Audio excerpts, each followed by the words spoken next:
Hello दोस्तों, जय हिंद। कैसे हैं? उम्मीद करते हैं आप सब बहुत अच्छे होंगे। दोस्तों, कल मैंने आपको बताया था पक्षी के विषय में। पक्षी का तो काम खत्म हो गया पूर्ण रूपे। पूरा बात हमने पक्षी के जानकारी आपको रखा था। और आज का टॉपिक में हम लेकर के चलेंगे दोस्तों, खास करके ये टॉपिक है आपका स्तनधारी या स्तनपायी। स्तनधारी कहने का तात्पर्य ही है वैसा जीव जिसके शरीर में क्या हो, स्तन हो, और स्तन होने के साथ साथ क्या हो, स्तन में दूध की भी पूरा होना चाहिए, तभी तो होगा।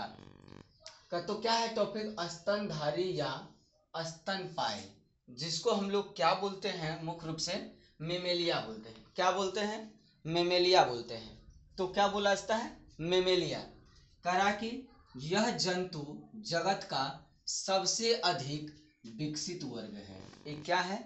ये जंतु जगत का सबसे अधिक विकसित वर्ग है, जो अपने पर्यावरण के प्रति जीव मंडल के सभी जीवों की अपेक्षा का अधिक अनुकूलित होता है।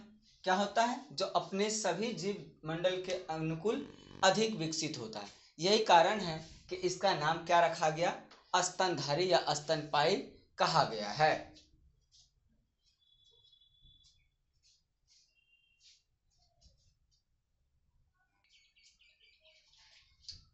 तो ये हो गया आपका स्तनधारी की मुख्य बातें। इसकी विशेषता क्या है? तो इसकी विशेषता यह है कि ये खास करके क्या होता है, करे ये उष्ण रक्त प्राणी है। इसका शरीर उष्ण रक्त का मतलब है, हम पहले भी बताया था, उष्ण रक्त शीत रक्त। शीत रक्त में क्या बताया था? शीतोष्ण रक्त, मतलब गर्म और ठंडा के हिसाब से अपना शरीर का क्या करता है, तापमान अनुकूलित कर लेता है। ठंड उसका शरीर का तापमान घटता बढ़ता रहता है। लेकिन इसमें है उष्ण, मतलब गर्म रहता है। इसका शरीर का जो खून है वो क्या होता है? गर्म होता है। तब ना देखते हैं कोई कोई पक्षी उक्षी लोग खा लेता है, तो क्या करता है, जो जानवर सब होता है बड़ा बड़ा वो खा लेता है मनुष्य सब, तो उसका मांस उसका शरीर में तरह तरह के रोगाणु उत्पन्न हो जाते हैं। नहीं खाना चाहिए सब चीज। कारण कि जिनके शरीर पर पाई जाने वाली त्वचा में स्वेद ग्रंथियां एवं तैल ग्रंथियां पाई जाती हैं। सही बात है कि देखे होंगे मनुष्य लोग को इतना महामूर्ख है, बात बतियाएगा, कहेगा बाप रे बाप तेल छटक रहा है एकदम खस्सी के, इनका मीट बनता तो कितना स्वाद। रे नालायक, उसका स्वाद नहीं, स्वाद तो तुम कर रहे हो। उसका तेल छटक नहीं रहा है, वह भी जीव है, उस पर दया की बात करो तभी न होगा। तो ये मूर्खता की बात का कोई हद पार नहीं किया जा सकता है। तो वही है कि इसमें जो क्या हो रहा है कि ग्रंथियां पाए जाते हैं, श्वेत ग्रंथियां और तैल ग्रंथियां भी पाए, जिसके कारण उसमें चिकनापन भी दिखता है।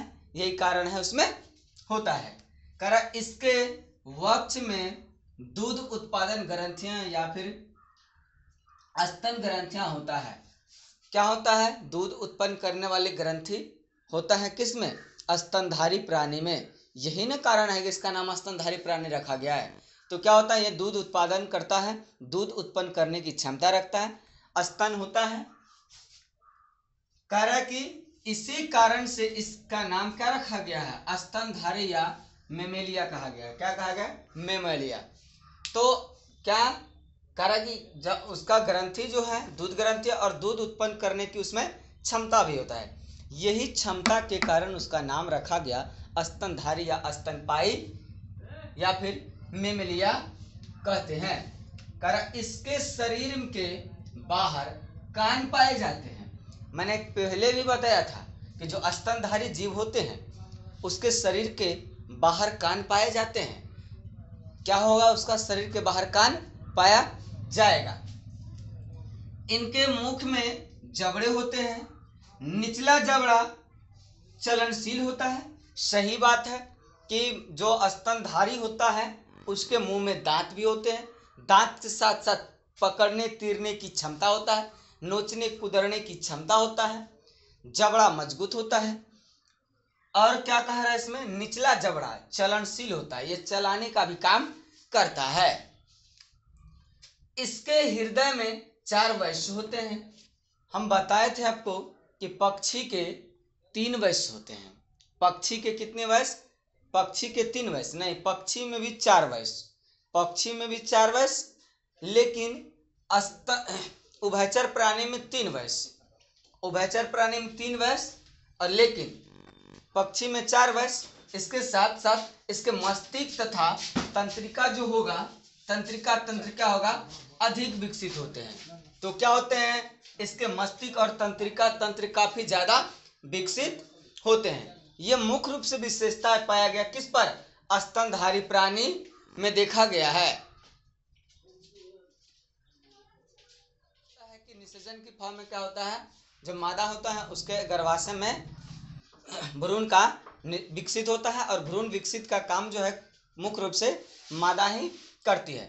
और भ्रूण का विकसित होना, समझिए बच्चे का विकसित होना, पहले निषेचन, फिर निषेचन से क्या जायगोट, जायगोट से भ्रूण, फिर भ्रूण से शिशु, यह प्रक्रिया चलता है निषेचन के बाद का। तब जाकर के क्या होता है? स्तनधारी अपने बच्चों को समय अंतराल पाने का कारण वह जन्म देती है और जन्म देने के बाद फिर वह शिशु बड़ा होकर के बड़ा जीव बन जाता है। कुछ जीव ऐसे हैं स्तनधारी है, लेकिन स्तनधारी के बावजूद वह क्या करते हैं? अंडे देते हैं। जैसे कंगारू है, उसका एकिडना और प्लेसिपस, ये सब जीव क्या करते हैं? अंडे देते हैं। स्तनधारी है, कान बाहर है, लेकिन आप तो यही सुने हैं कि जो अंडे देते हैं उसका कान क्या होता है? अंदर होता है। लेकिन कुछ अपवाद है, वो क्या करते हैं? अंडे देते हैं और क्या करते हैं? उनका कान भी बाहर का रहता है, कर्ण पल्लव बाहर होता है।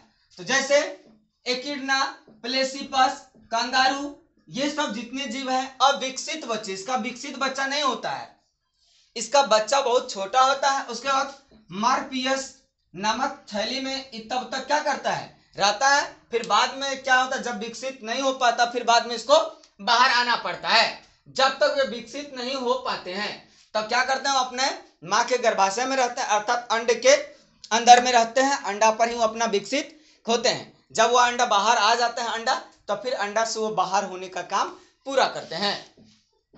सभी स्तनधारी में पैतृक देखभाल का लक्षण पाया जाता है। जितना भी स्तनधारी है सभी स्तनधारी में पैतृक देखभाल का तात्पर्य है उसका परिवार से जुड़ा हुआ देखभाल होने का काम। माँ बाप के देखभाल करना बच्चों का कर्तव्य होता है। और बच्चों का जो पूरा परवरिश कौन करता है? माँ बाप करते हैं। जानवर में ऐसा नहीं, बल्कि जानवर में परवरिश उनके माता ही करते हैं, वो भी कुछ दिनों तक, जब तक उसका दूध से का संपर्क, उसके बाद माँ अलग बछड़ा अलग, ऐसा भी देखा गया है। स्तनधारी सभी प्रकार के पर्यावरण में निवास कर सकते हैं। स्तनधारी जो है किसी भी प्रकार के पर्यावरण में वास कर लेते हैं, चाहे शीत मौसम हो या उष्ण मौसम हो, गर्म वाले स्थान, ठंड वाले स्थान, वो लगभग जगह वास कर लेते हैं। जैसे आप लोग सुने होंगे एक सींग वाला गैंडा, तो ये क्या करते हैं? वो लद्दाख प्रदेश में अर्थात शीत प्रदेश में भी ठंड वाले जगहों में रहते हैं, तो वह क्या है? विकसित हो जाते हैं। लेकिन गाय वहां पर उतना विकसित नहीं हो पाए, लेकिन जंगली गाय, नील गाय, ये सब विकसित हो जाते हैं क्योंकि इसको उतना झमेला नहीं होता है। तो इस प्रकार स्तनधारी जीव में कई सारे उदाहरण हैं। गाय, भैंस, बकरी, घोड़ा, मनुष्य, बहुत सारे ऐसे देखा गया है। इस सब चीज जो है किस पर आता है? स्तनधारी जीव के समूह में आता है। तो आज मैंने आपको पूरा कर दिया है क्या क्या? सबसे पहले जलचर, जल एवं स्थलचर, उभयचर, उसके बाद क्या कहते हैं? कशेरुकी, फिर रेंगने वाले, उसके बाद पक्षी जगत, मछली जगत, इन सब जगत में पूरा 5 जगत का मैंने आपको पूरा काम किया था। और ये आया था आपका खास करके, तो ये आया था प्राणी जगत।